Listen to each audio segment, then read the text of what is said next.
안녕하십니까. 오늘은 시오노 나나미의 한제 프리드 2세 생애에 대해서 좀 얘기하겠습니다. 한 일주일 전에 책을 받았고요. 재밌게 읽었습니다. 저는 시오노 나나미를 좀 많이 좋아하는 편이라서 시오노 나나미 책을 되도록이면 다 사서 지금 가지고 있습니다. 그래서 이번에 또 나왔다고 하니까 뒤도 안 돌아보고 구매했죠. 재밌게 읽었습니다.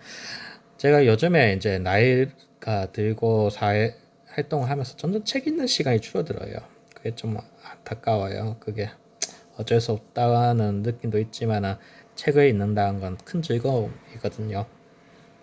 상상을 할 수 있는 그런 시간이 많았어요.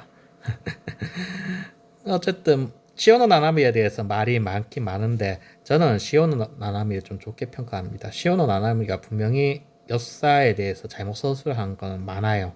많지만은 그 사람이 쓴 책의 양도 엄청나거든요. 그 솔직 그 시오노 나나미가 있기 전에 로마사를 통사로 그 책을 낸 사람이었었죠. 그리고 지금도 시오노 나나미의 양만큼 로마 역사를 통으로 지금 적은 사람이 없습니다. 이건 시오노 나나미의 업적이라고 생각해도 될 정도예요.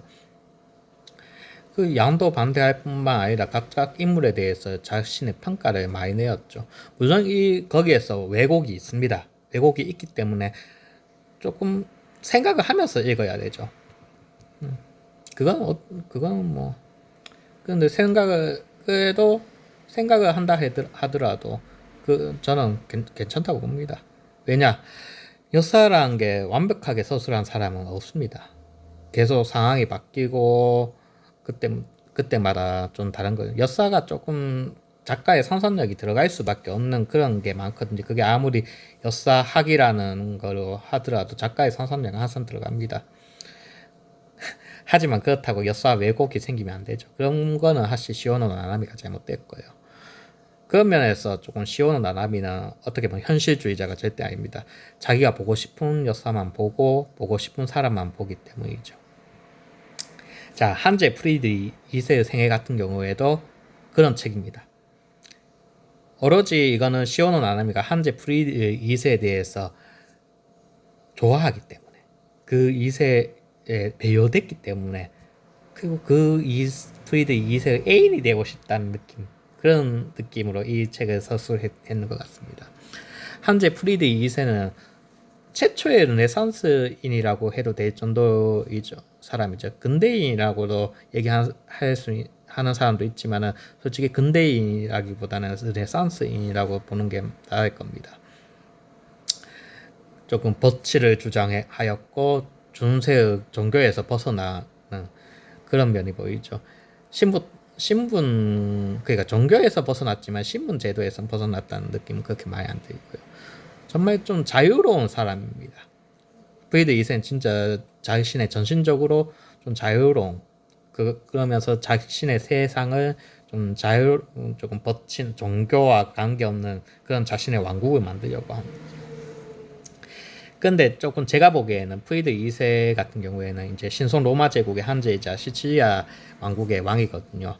그러다 보니까 이 두 나라를 왔다 갔다 하면서 활동을 하고 있습니다.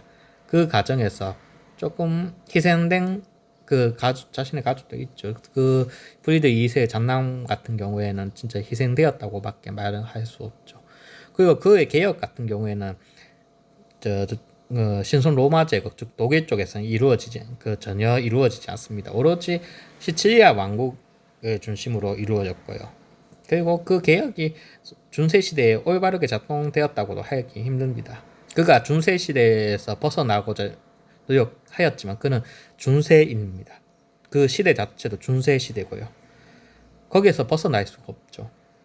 그러다 보니까 계속 교황하고의 뭔가 갈등이 일어납니다. 결론적으로 프리드 2세는 자기가 살아있을 때는 교황과의 갈등을 어떻게 보면 이겨내 왔지만 죽고 나서는 그의 체제는 다 붕괴됩니다. 근데 이게 조금 저는 이게 또 시오노 나나미에 의해 반론을 얘기하고 싶은 게 시오노 나나미는 교황권에 대해서 정말 안 좋게 이 책에서 서술하고 있습니다. 그러니까 중세 르네상스 시대에는 교황권이 조금 프리드 2세의 뭐랄까 조금 장애물, 방해물 이런 개념이죠. 조금 권위주의적인 교황을 얘기하고 세속 군주와 교황권의 다툼 중에서 세속 군주의 손을 계속 들어줍니다. 저는 이건 좀 잘못된 인식이라고 생각해요.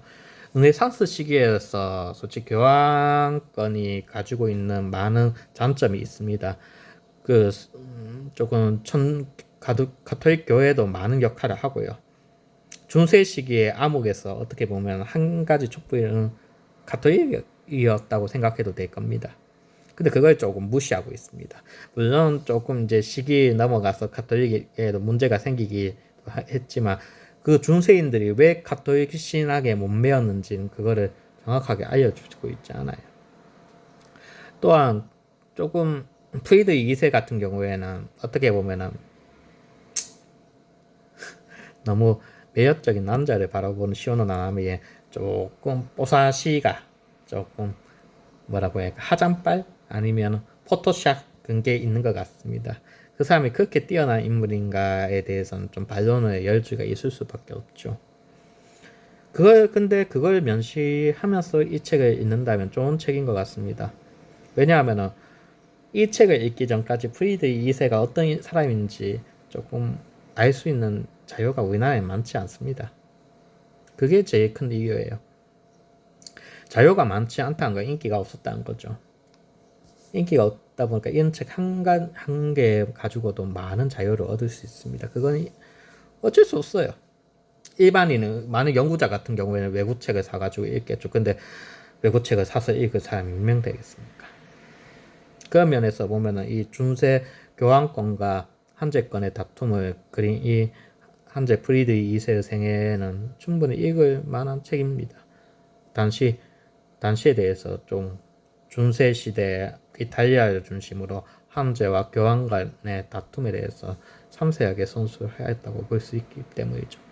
하지만 조금은 한쪽 편에만 너무 편중되니까 그게 문제라고 볼 수 있고요. 그런 면에서 이 책은 좀 비판적으로 읽을 만한 소지가 많습니다.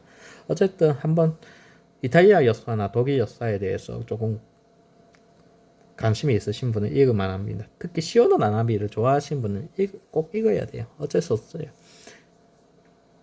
시오노 나나미의 책은 조금 제가 다 소장을 하고 있는데 다 재밌습니다. 솔직히 다 재밌어요.